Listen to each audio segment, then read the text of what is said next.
Assalamualaikum warahmatullahi wabarakatuh.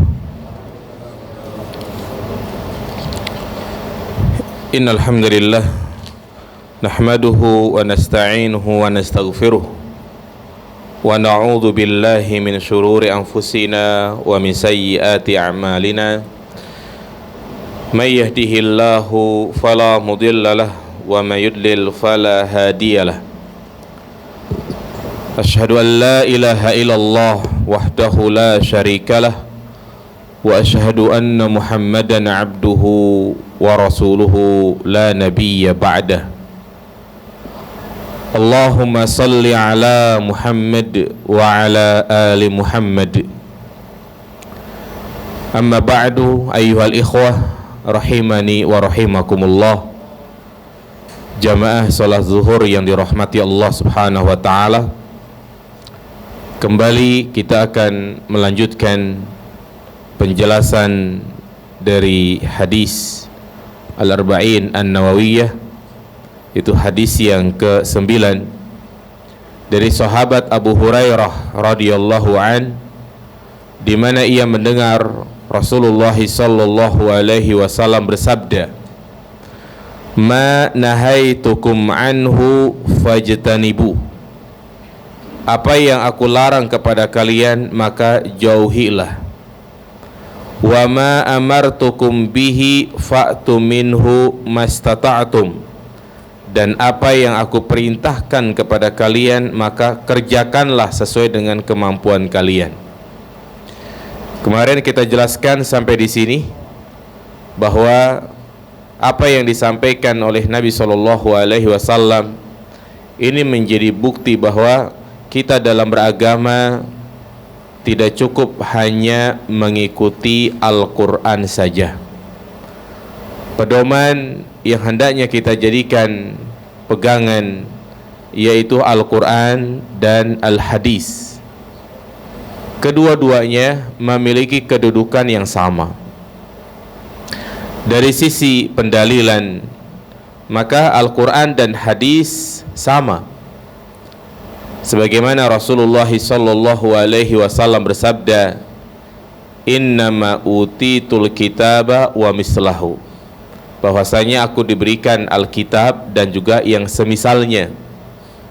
Dan yang dimaksud dengan yang semisalnya adalah hadis-hadis Nabi sallallahu alaihi wasallam.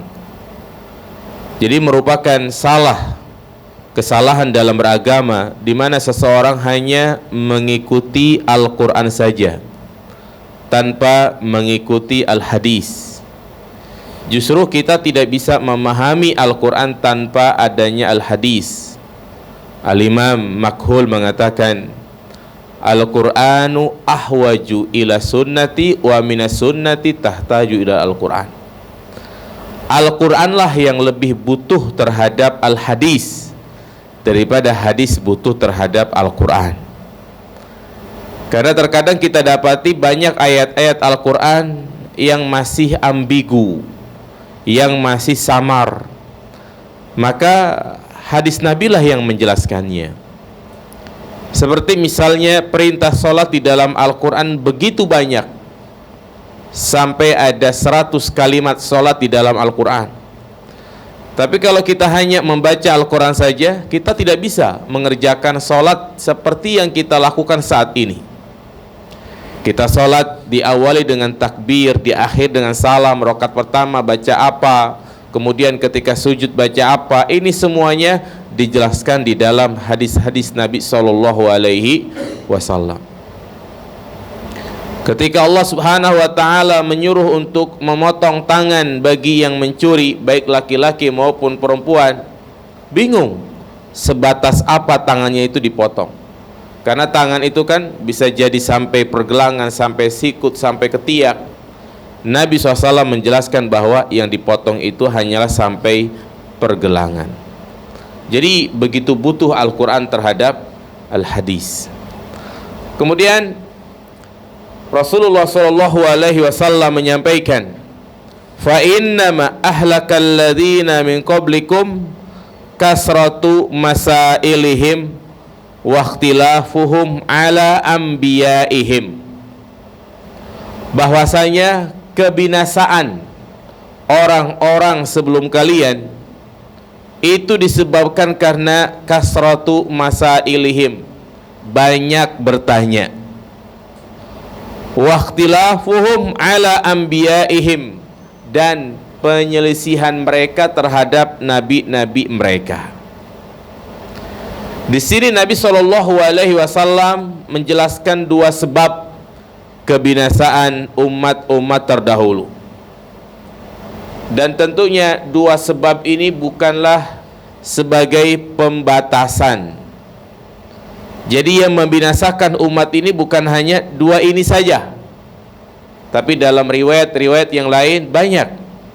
Seperti misalnya Nabi mengatakan ijtanibu as-sab'al mubiqat, jauhilah oleh kalian 7 perkara yang membinasakan. Di sini Nabi menyebutkan 7 perkara. Ya. Di riwayat yang lain salasun muhlikat, suhun muto wa hawan mutaba wa ijabul mar'i nafsahu. Ada 3 perkara yang membinasakan kalian: rasa bakhil yang dituruti, hawa nafsu yang diikuti, dan seorang merasa ujub terhadap dirinya. Jadi ya, penyebutan angka dalam sebuah hadis bukan menunjukkan pembatasan. Kita fokus pada 2 perkara ini yang menjadi sebab kebinasaan umat-umat terdahulu. Kebinasaan ini terjadi baik di dunia maupun di akhirat. Di dunia termasuk kebinasaan adalah hati ini tidak pernah merasa tenang, selalu gelisah, tidak bahagia. Ya, ini termasuk kebinasaan di dunia. Yang pertama, karena banyak bertanya. Bukankah bertanya itu suatu hal yang sangat dianjurkan di dalam Islam? Apa kata Allah Subhanahu wa taala dalam surat Al-Anbiya ayat 7? Fas'alu ahla dzikri in kuntum la ta'lamun. Bertanyalah kepada ahlul ilm jika kalian tidak mengetahui. Dalam ayat ini dijelaskan bahwasanya Allah Subhanahu wa taala memerintahkan kita untuk apa? Bertanya. Tapi kenapa dalam hadis ini justru dijelaskan bertanya itu sebab kebinasaan? Maka hendaknya kita ketahui tentang model-model pertanyaan. Pertanyaan itu ada 2 model. Yang pertama, pertanyaan yang diperbolehkan, yang dianjurkan sesuai dengan firman Allah Ta'ala tadi, fas'alu ahla zikri in kuntum la ta'alamun. Bertanyalah kepada ahlul ilm jika kalian tidak mengetahui.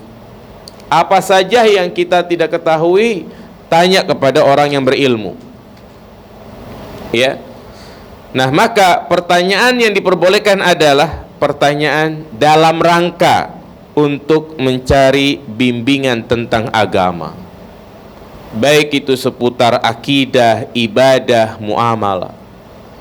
Pertanyaan dalam rangka untuk menumbuhkan rasa takut di dalam hati. Pertanyaan yang memang dia ingin sekali masuk ke dalam surga. Demikianlah model pertanyaan yang sangat-sangat dianjurkan. Sebagaimana para sahabat Nabi SAW kadang datang kepada Nabi bertanya, ya Rasulullah, dullani ala amalin yudkhilunil jannah. Ya Rasulullah, kabarkan kepadaku, ya, tunjukkan kepadaku suatu amalan yang bisa memasukkan aku ke dalam surga. Inilah pertanyaan yang terpuji. Kalau kita tidak mengetahui suatu hukum, adanya keraguan-raguan dalam hati, maka bertanya.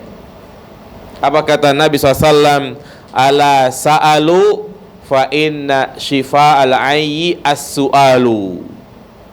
Kenapa kalian tidak bertanya? Ketahuilah bahwasanya obat kebodohan adalah dengan bertanya. Orang yang malu bertanya sesat di kuburan.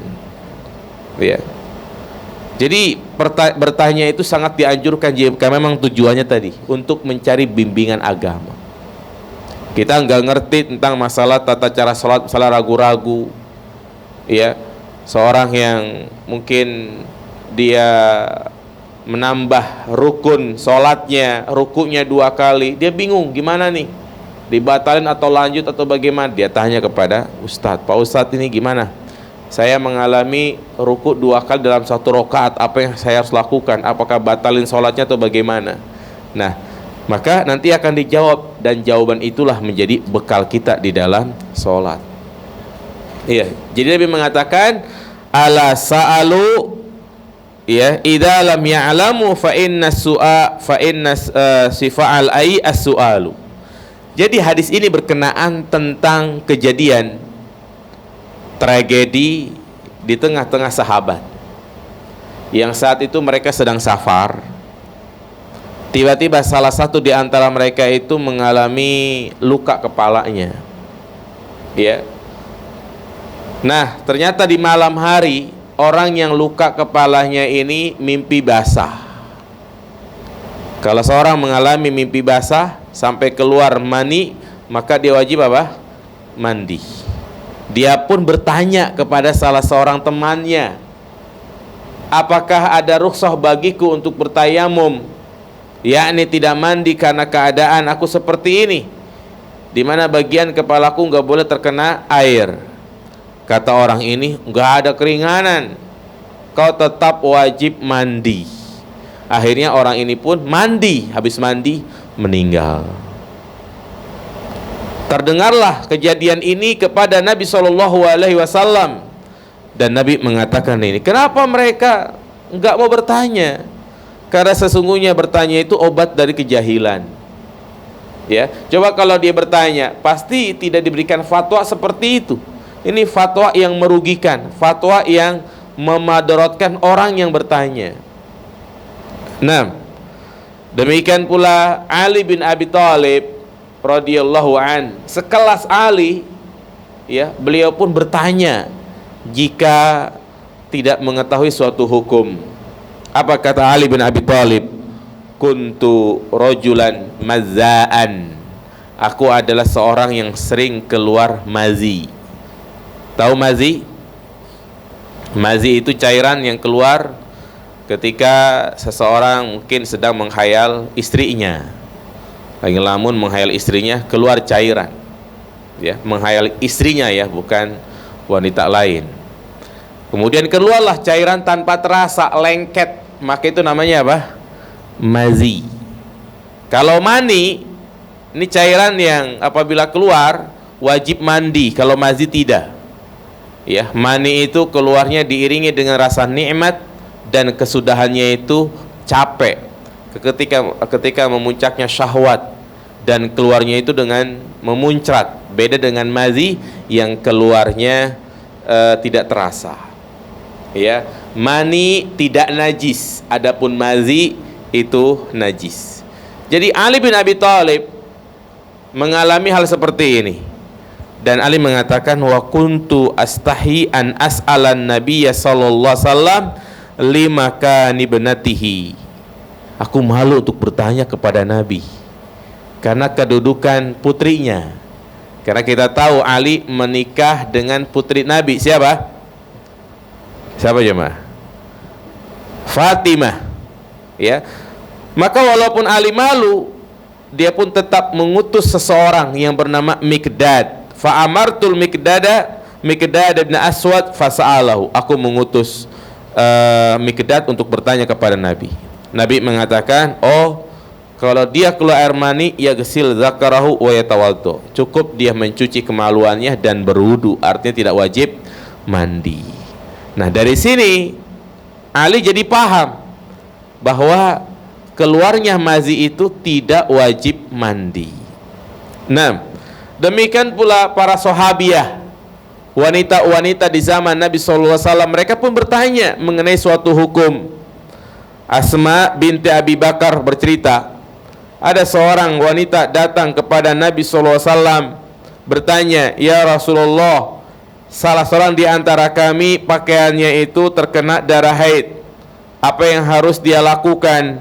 Nabi mengatakan tahuttuhu, dikerik, summa taqrasu bil ma, kemudian dibasuh dengan air, summa tandahu, kemudian dikucak-kucak, summa tusolli fih. Di mana Nabi menjelaskan di sini cara menghilangkan darah apa? Darah haid, karena darah haid itu adalah najis. Ya. Jadi pertanyaan-pertanyaan seperti ini sangat dianjurkan.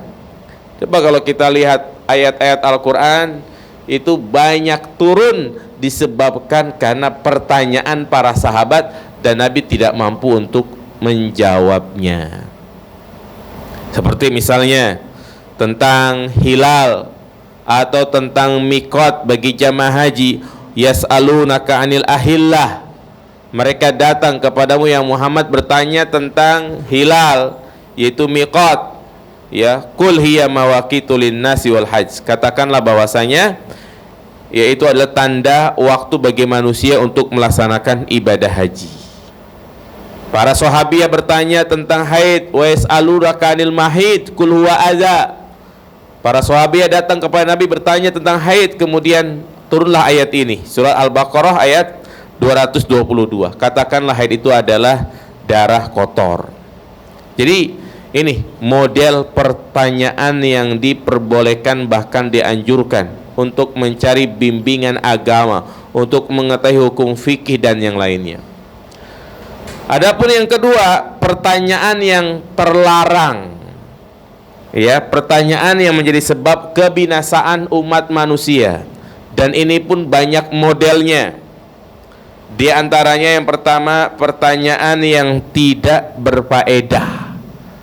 Pertanyaan yang tujuannya bukan untuk menumbuhkan rasa takut di dalam hati kepada Allah, bukan untuk menumbuhkan keimanan, hanya ya nanya yang sia-sia, tidak berfaedah.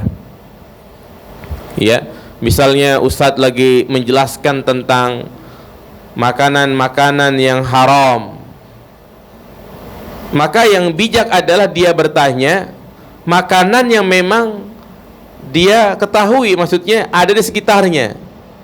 Ya, misalnya Ustadz luput menjelaskan tentang hukum hewan yang hidup di dua alam, alam gaib sama alam nyata gitu.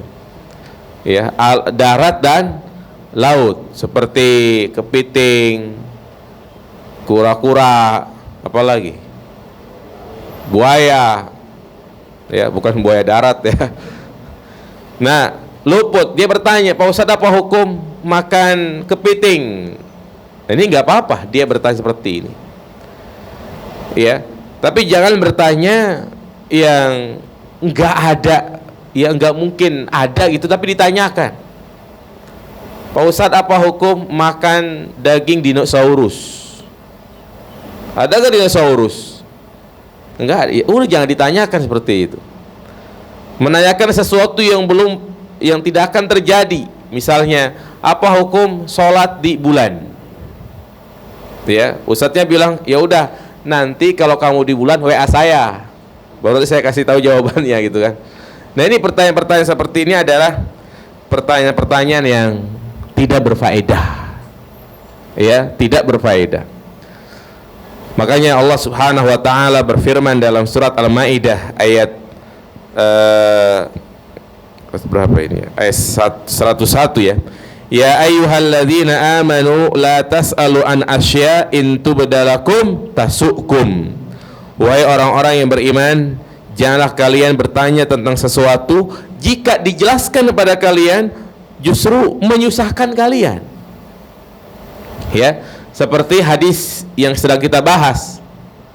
Itu kan awal mulanya adanya pertanyaan ketika Nabi menjelaskan bahwasanya kalian diwajibkan haji. Orang ini nanya, apakah setiap tahun? Nabi sampai diam. Apakah setiap tahun? Nabi nggak mau jawab. Karena kalau dijawab na'am, khawatir haji itu diwajibkan setiap tahun dan itu pasti sangat memberatkan. Ya. 6. Makanya Nabi SAW bersabda, Inna azamal muslimina jarama man sa'ala an syai'in lam yahrum fahurima min ajli mas'alatih. Sesungguhnya dosa yang paling besar yang dilakukan oleh kaum muslimin adalah orang yang bertanya tentang sesuatu yang karena sebab pertanyaannya itu diharamkan. Ya. Seperti pertanyaan orang-orang Yahudi kepada Nabi Musa yang ujung-ujungnya menyulitkan mereka, yang ujung-ujungnya mereka mendurhakai Nabi Musa. Ya, apa kata Allah Subhanahu wa taala? Nabi Musa mengatakan kepada mereka, "Innallaha ya'murukum an tadhbahu baqarah."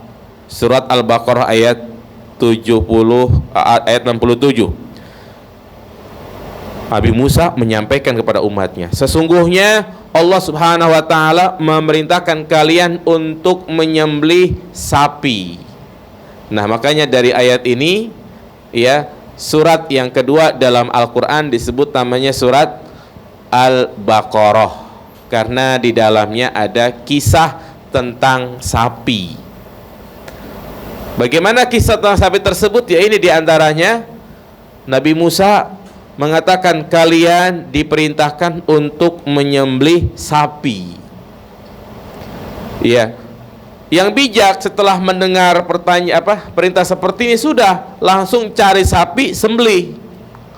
Berbeda dengan orang-orang Yahudi Bani Israel yang mereka bertanya bertele-tele. Dia bertanya, ja'alu yas'alun ma hiya ma launuha wa ma alamuha.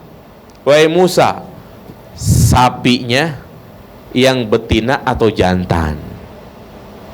Ya, kemudian dikasih tahu misalnya jantan, nanya lagi warnanya yang kayak gimana. Sudah dijelaskan warnanya, kemudian bentuknya kayak gimana. Nah, akhirnya kan ketika terus dijawab, akhirnya mereka nyari sapi yang kayak begitu nggak ketemu, ya kan? Padahal sudah ketika ada perintah potonglah sapi, udah segera dia cari sapi, potong, selesai.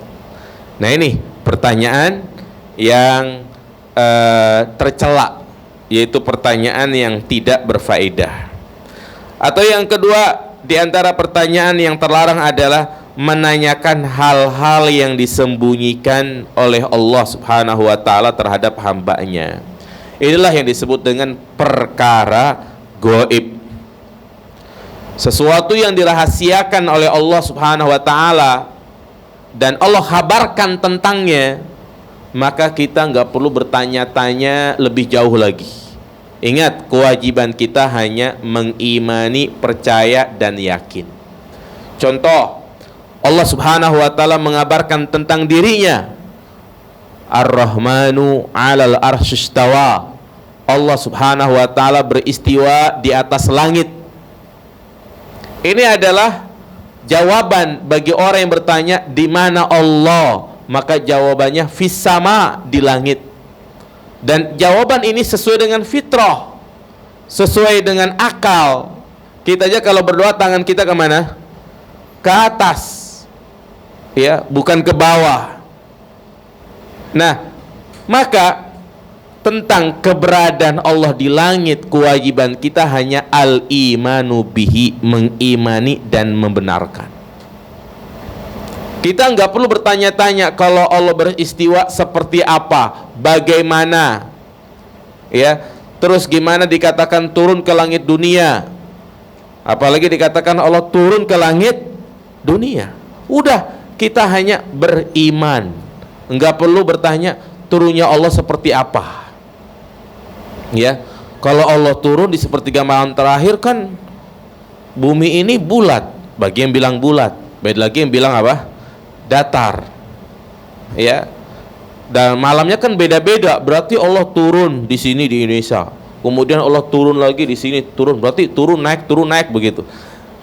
Ya, maka hal-hal seperti ini semuanya berdasarkan dengan akal. Akal kita belum bisa menjangkau sesuatu yang ada di langit sana. Ya, jadi sesuatu yang Allah rahasiakan, yang ini disebut namanya perkara gaib, jangan banyak bertanya. Kewajiban kita hanya yakin, benar, udah gitu. Orang-orang bertanya tentang ruh, yas'alunaka 'anir ruh. Mereka bertanya kepadamu ya Muhammad tentang ruh. Apa itu ruh, jamaah? Pernah lihat ruh nggak? Gak pernah, ya kan? Makanya turunlah ayat menjelaskan, katakanlah ruh itu hanya Allah yang tahu. Tentang terjadinya hari kiamat, ada yang tahu nggak kapan terjadinya hari kiamat? Nggak ada yang tahu, maka nggak perlu ditanyakan. Ya, bertanya tentang sifat-sifat Allah, bagaimana istiwanya Allah, bagaimana tangannya Allah. Allah punya tangan, yadullahi fawqa aydihim. Allah punya tangan. Kewajiban kita hanya mengimani, enggak perlu bertanya-tanya bagaimana tangan Allah, ya kan? Ya, tidak boleh kita menyerupakan tangan Allah dengan tangan makhluk. Seperti juga pertanyaan tentang malaikat munkar dan nakir. Udah, kewajiban kita hanya mengimani. Nanti kalau orang udah mati, dia masuk ke alam kubur, dia akan didatangi oleh malaikat munkar dan nakir. Enggak perlu bertanya malaikat munkar dan nakir mukanya kayak gimana. Terus pertanyaan berikutnya, kalau dia bertanya pakai bahasa Sunda atau bahasa Jawa, semuanya ini adalah perkara gaib. Ya. Kemudian juga di antara pertanyaan yang tercela, ya, adalah pertanyaan untuk menjatuhkan yang ditanya, hanya untuk ngetes. Jadi ustadznya dites, ya kan? Ya, nah ini kembali kepada niat, tidak boleh seperti itu, apalagi di depan umum. Baik, adapun bertanya yang tadi sudah kita sampaikan di awal, bertanya yang sifatnya untuk memberikan bimbingan kepada kita dalam ibadah, maka itu sangat dianjurkan. Ya, itulah pertanyaan-pertanyaan antara yang dibolehkan dan antara yang dilarang. Kemudian berikutnya, ya, kebinasaan, sebab kebinasaan yang kedua adalah ikhtilafuhum ala anbiya'ihim. Ingat ini, kebinasaan yang menimpa umat-umat terdahulu adalah karena penyelisihan mereka terhadap nabi-nabi mereka. Dan sesuai dengan firman Allah Subhanahu wa taala dalam surat Nur ayat 63, Allah berfirman, falyahdharil ladzina yukhalifuna an amrihi an tusibahum fitnah aw yusibahum adzabun alim. Waspadalah orang-orang yang menyelisihi perintah nabinya, bisa jadi mereka ditimpa fitnah atau bisa jadi mereka ditimpa azab yang pedih. Dan telah terbukti dalam sejarah bagaimana umat-umat terdahulu karena mereka menyelisihi perintah nabi mereka, mereka berbuat durhaka, kufur, maka Allah binasakan mereka. Inilah dia kaum Ad, kaumnya Nabi Hud, yang Allah berikan kenikmatan yang sangat luar biasa kepada mereka. Mereka mampu membangun gedung yang sangat tinggi yang tidak pernah dilakukan oleh umat-umat sebelumnya. Karena mereka menyelisihi perintah Nabi Hud, akhirnya Allah binasakan mereka. Allah abadikan tentang nikmat mereka, Irama dzatul imad allati lam yukhlaq misluha fil bilad. Ya, mereka mampu membangun bangunan yang tinggi yang tidak pernah dilakukan oleh orang-orang sebelumnya. Karena mereka durhaka kepada Nabi Hud, akhirnya Allah kirim kepada mereka angin topan yang membinasakan mereka dan meluluh lantakan kota yang mereka jadikan sebagai tempat tinggal. Iya. Demikian pula kaum Samud, kaumnya Nabi Lut, ya kan? Ini disebabkan pembangkangan.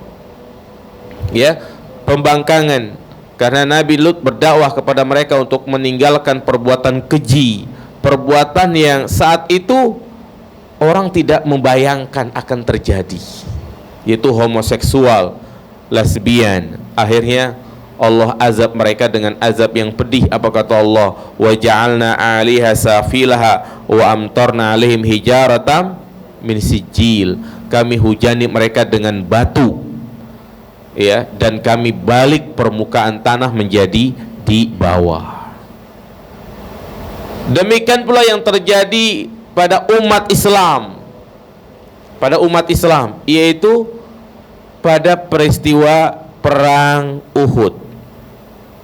Kalau kita membaca atau mendengar kisah perang Uhud, kaum muslimin menang atau kalah?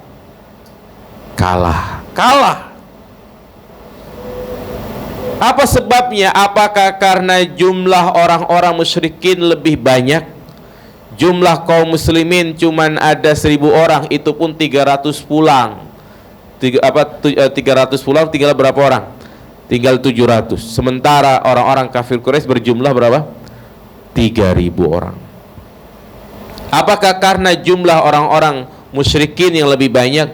Jawabannya tidak. Allah Subhanahu wa taala berfirman, ya, awalamma asobatkum musibah qad asabtum mislaiha qultum anna hadza qul huwa min indi anfusikum. Tatkala kalian wahai umat Islam ditimpa musibah, yaitu kekalahan pada perang Uhud, yang sebelumnya kalian menang 2 kali lipat pada perang apa itu? Perang Badar. Kalian pun bertanya-tanya, kenapa kok kita bisa kalah? Apa kata Allah? Qul huwa min indi anfusikum. Katakanlah, kekalahan itu berasal dari diri kalian.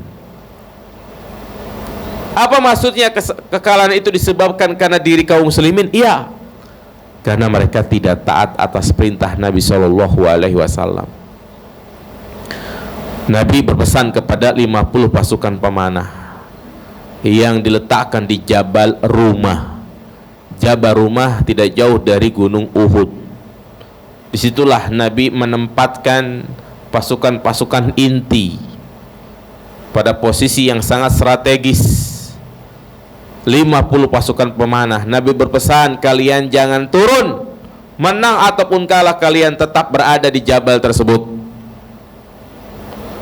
Ketika perang berkecamuk, ternyata orang-orang musyrikin walaupun mereka lebih banyak, mereka kalah. Mereka sudah lari, bahkan wanita-wanita yang ikut perang sudah pada lari. Saking takutnya orang-orang musyrikin, ya, mereka tinggalkan harta benda mereka, pedang, tameng, baju besi. Nah, ternyata ketika barang-barang mereka banyak ditinggalkan dan menjadi harta ghanimah diambilin oleh sahabat yang ada di bawah. Nah, mereka 50 pasukan pemanah yang ada di atas itu pun turun dalam rangka membantu saudara mereka mengambil harta ghanimah. Apa yang terjadi? Karena mereka menyelisih perintah Nabi. Nabi bilang, jangan turun menang ataupun kalah. Tapi mereka malah turun. Akhirnya Khalid bin Walid yang saat itu masih dalam keadaan kafir, bersama 200 pasukan berkuda, yang ternyata Khalid bin Walid dan 200 pasukannya itu tidak ikut perang. Dia bersembunyi di sebuah lembah tidak jauh dari Jabal Rumah. Dia hanya memantau, melihat kondisi itu kan, situasi. Ketika aman, pasukan pemanah tinggal beberapa orang di Jabal Rumah, akhirnya semua dibunuh dan posisi yang sangat strategis ini diambil alih oleh siapa? Khalid bin Walid, kalah. Demikian pula pada perang Hunain, di mana jumlah kaum muslimin saat itu lebih banyak, 12.000, sementara jumlah orang-orang kafir, ya, hanya 3-4 ribu, berkali-kali lipat. Tapi ternyata umat Islam banyak yang kocar kacir. Kenapa? Karena mereka menyelisih perintah Nabi SAW.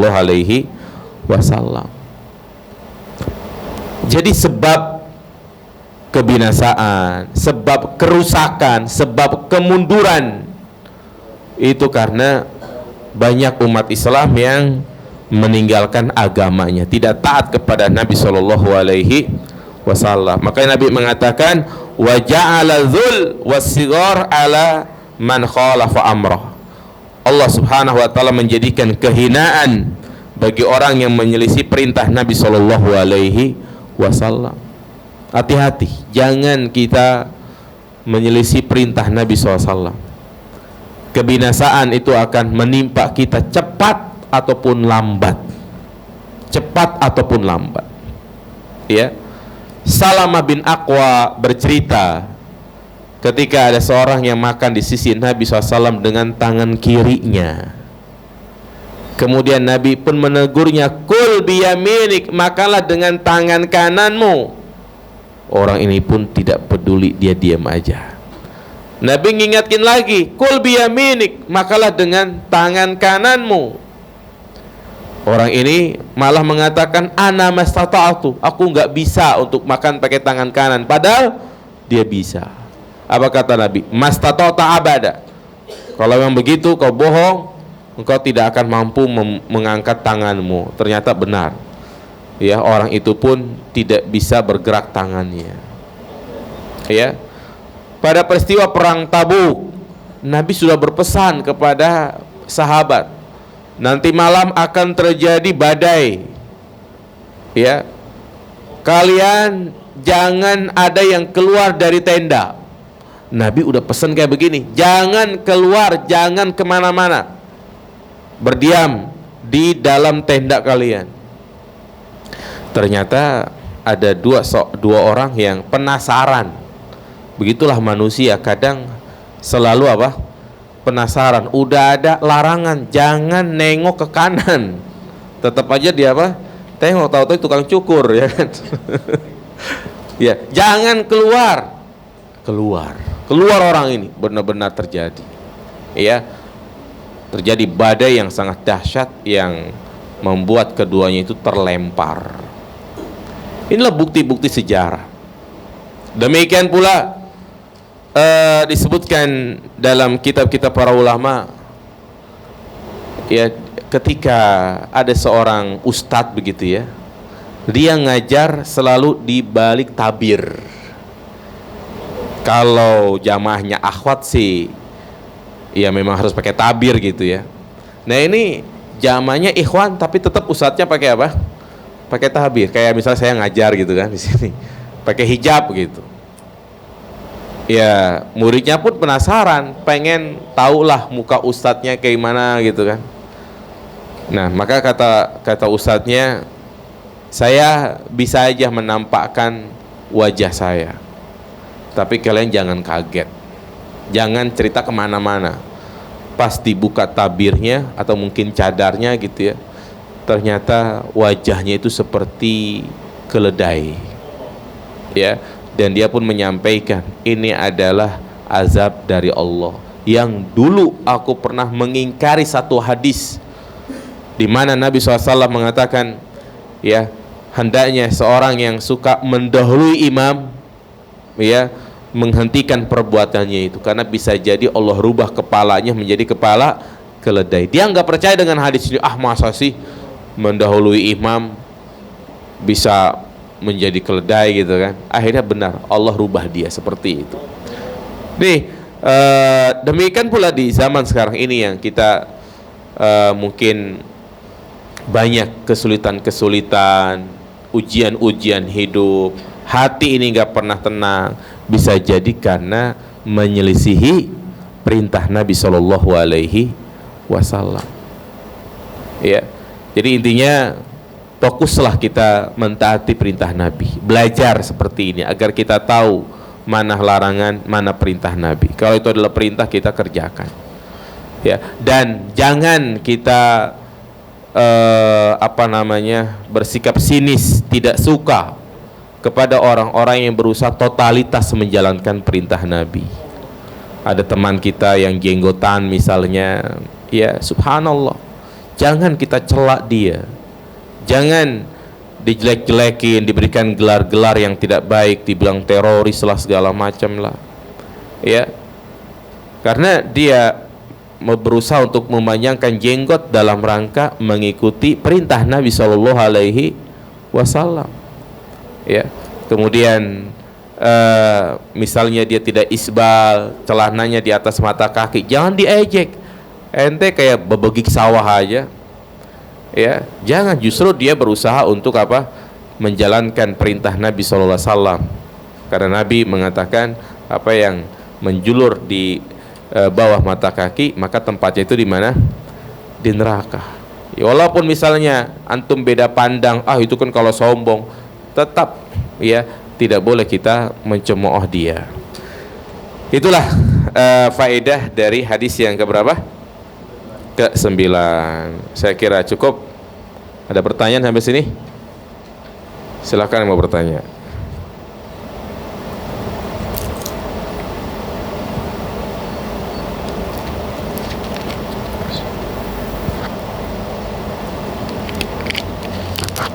Baik, kalau tidak ada kita cukupkan. Insyaallah di pertemuan yang akan datang kita akan bahas hadis yang ke-10 tentang dampak buruk dari makanan yang haram dan juga sebab-sebab terkabulkannya doa. Ya, terus ikuti kajian ini agar kita mendapatkan bekal ilmu, ya, dan menjadi nilai pahala di sisi Allah Subhanahu wa taala, karena tidak ada amalan sunnah yang paling utama daripada kita menghadiri majelis ilmu. Demikian, subhanakallahumma bihamdika asyhadu an la ilaha illa anta astaghfiruka wa atubu ilaik. Assalamualaikum warahmatullahi wabarakatuh.